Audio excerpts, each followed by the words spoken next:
విశాఖ జిల్లా గాజువాక ఆగ్నంపూడిలో జరిగిన విషాదకర రోడ్డు ప్రమాదం 2 కుటుంబాల్లో తీవ్ర శోకాన్ని నింపింది. పెళ్లై ఒక్కరోజు కూడా గడవక ముందే నవవధువు ప్రాణాలు కోల్పోవడం స్థానికంగా కలకలం రేపింది.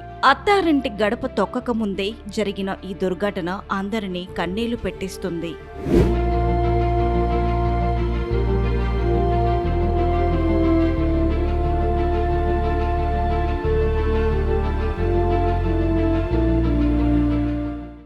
బుధవారం రాత్రి వివాహ వేడుకలు ముగిసిన అనంతరం వరుడు నర్సింగరావు, వధువు రాజేశ్వరి కుటుంబ సభ్యులతో కలిసి వాడచీపురుపల్లి నుంచి అగ్నంపూడికి కారులో బయలుదేరారు. కొత్త జీవితంపై ఎన్నో ఆశలతో ప్రయాణం మొదలుపెట్టిన ఈ జంటకు విధి విషాదాన్ని మిగిల్చింది. అగ్నంపూడి సమీపానికి చేరుకునే సమయంలో వేగంగా వెళ్తున్న కారు ఒక్కసారిగా అదుపు తప్పి రోడ్డు పక్కన ఉన్న విద్యుత్ స్తంభాన్ని బలంగా ఢీకొట్టింది. ఢీకొన్న ప్రభావం తీవ్రంగా ఉండడంతో కారులో ఉన్నవారు గాయపడ్డారు.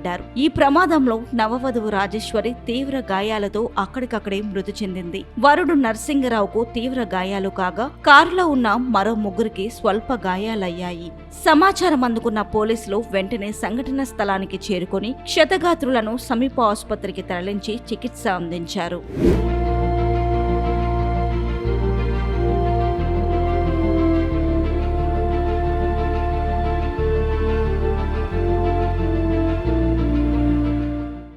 పెళ్లైన మరుసటి రోజే ఇలాంటి ఘోర ప్రమాదం జరగడంతో 2 కుటుంబాలు విషాదంలో మునిగిపోయాయి. కొత్త జీవితాన్ని ప్రారంభించాల్సిన వధువు అత్తారింటి గడప కూడా తొక్కకముందే ప్రాణాలు కోల్పోవడం అందరినీ కలిచివేస్తుంది. ఇటీవల జరిగిన వీరి పెళ్లి ఫోటోలు ప్రస్తుతం సోషల్ మీడియాలో వైరల్ అవుతున్నాయి. నవ దంపతుల ఆనంద క్షణాలను చూసి నెటిజన్లు సైతం ఆవేదన వ్యక్తం చేస్తున్నారు.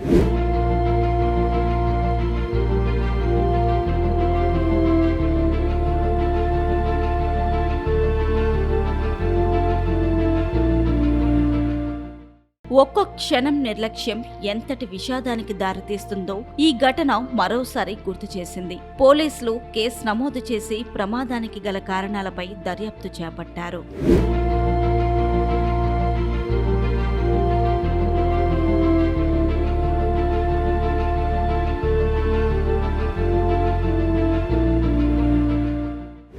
వాడచీపురుపల్లి నుంచి అగ్నంపూడి వెళ్తున్నటువంటి ఒక కారు ఎలక్ట్రికల్ పోల్కి గుద్ది యాక్సిడెంట్ అయిందని చెప్పేసి తెలిసిన సమాచారం మేరకు ఇక్కడ రావడం జరిగిందండి. వచ్చేసరికి వాళ్ళిద్దరూ కూడా డ్రైవ్ చేస్తున్న వ్యక్తి వరుడు, అలాగే ఎవరైతే ఎలీజ్డ్ చనిపోయారని చెప్తున్నటువంటి లేడీ వధువు.